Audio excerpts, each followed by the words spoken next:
You may or may not know who Diane Reidy is, which is why she is worth pointing out. She received headlines when she went on the podium during the October 16th debt ceiling vote by the House of Representatives, the final vote on the debt deal to reopen the US government. What many do not know is that the media, along with factions of the US government, were involved in a cover-up as to what she said on the podium.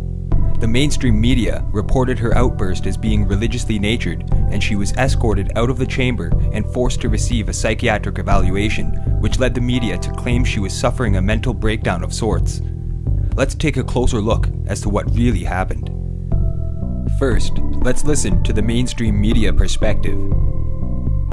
Wednesday was a long day for lawmakers and everyone else who was working on Capitol Hill. Well, one of the House stenographers reached her breaking point, apparently. She stormed the floor while members were voting. Take a look at the video. Banging the gavel there, it's hard to see and hear her with all that's going on, but she's at the center of the podium. This is where the president usually delivers the State of the Union address. She yelled, "Do not be deceived. God shall not be mocked," and, quote, "a house divided cannot stand." A congressional employee had to be removed after she began shouting. Lawmakers said she was yelling about the House being divided and the devil. Reidy was questioned by police. She was then taken to the hospital to be evaluated. Following the outburst, the woman was interviewed by U.S. Capitol Police and then taken to a Washington area hospital for a mental health evaluation. Her name is Diane Reidy and is well known to House lawmakers as one of the stenographers who regularly works on the House of Representatives floor. We're told she walked up to the podium below the presiding officer and asked if the microphones were on. She then began saying things like, "Thus spoke the Lord," and "This is not the Lord's work." The Constitution would not have been written by Freemasons. They go against God. You cannot serve two masters. You cannot serve two masters. Praise be to God, Lord Jesus Christ. Congresswoman Ileana Ros-Lehtinen, who was presiding at the time, then hammered the gavel and tried to quiet her. Reidy then said something about the devil. Ros-Lehtinen called it sudden, confusing, and heartbreaking, and noted that this woman is typically a gentle soul. This was a moment late night on a big night here on Capitol Hill that genuinely seemed to stun lawmakers on both sides of the aisle.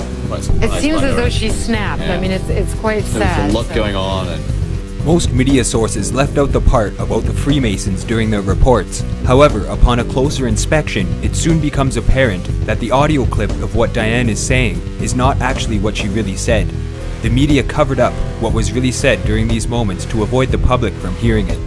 The statements made by Diane that were played by media outlets actually came from outside the chambers while she was being detained and sent for psychiatric evaluation. Let's take a closer look. This is not one nation under God. It never was. Had it been, it would not have been. No. It would not have been. Constitution would not have been written by Freemasons. They go against God. You cannot serve two masters. You cannot serve two masters. Praise be to God, Lord Jesus Christ. Let's take another look at what mainstream media reported again.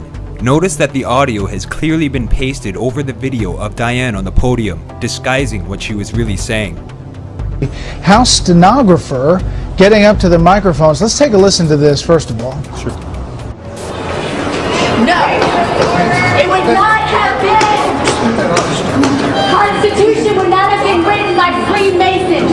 They go against God. You cannot serve two masters. This is not one nation under God. It never was. Had it been, it would not have been. No, it would not have been. Constitution would not have been written by Freemasons. They go against God. You cannot serve two masters. She said, "Thus spoke the Lord, and this is not the Lord's work," is what she said at the microphones. Notice the audio quality change when she begins to speak, and the words covering her mouth movements, disguising what she's saying. He will not be mocked. He will not be mocked. Don't touch me. He will not be mocked. The greatest deception here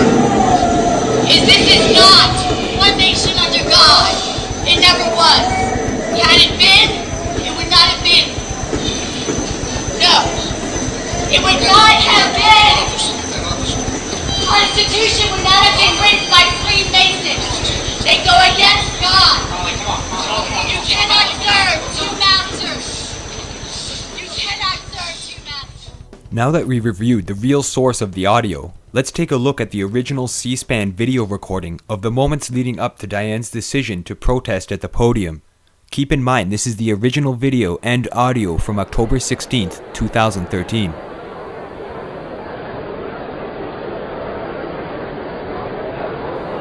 As we've seen in previous videos, Diane is seated under the word remaining, underneath the NG. Right now she is speaking to somebody who's sitting beside her, and there's also a gentleman, a white-haired gentleman, standing in front of her. Here she gets up, and she says something to the gentleman at the desk behind her, and he kind of looks bewildered, and he's kind of concerned, looking around, going, what's going on? And here she takes to the podium. And this is what she actually says. I've increased the volume for you to hear it better.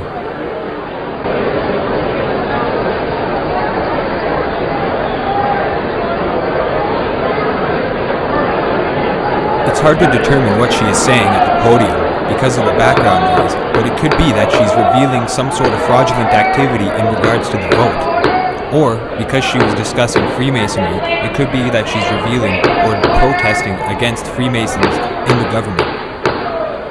This could be the reason why the federal government wanted to cover this video up so badly.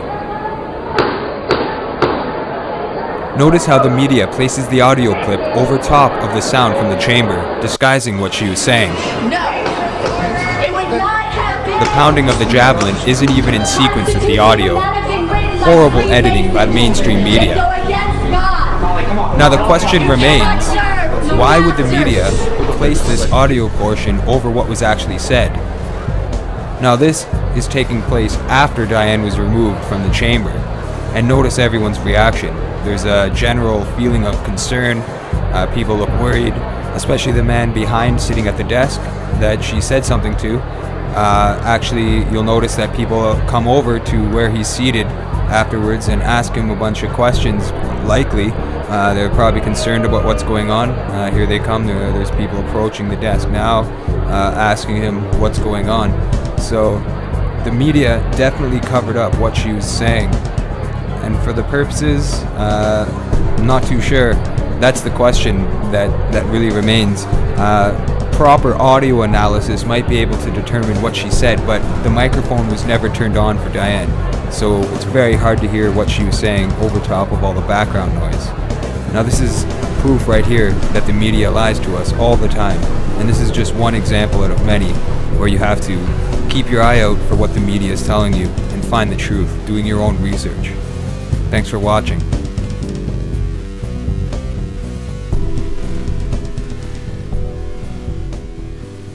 We living in a new world order, a global takeover. Now let me show ya the reasons why you gotta look over your shoulder. A time when hearts are filled with disorder. We living in a new world order, a global takeover. Better take cover or fight back against the system. The choice is yours, be the resistance.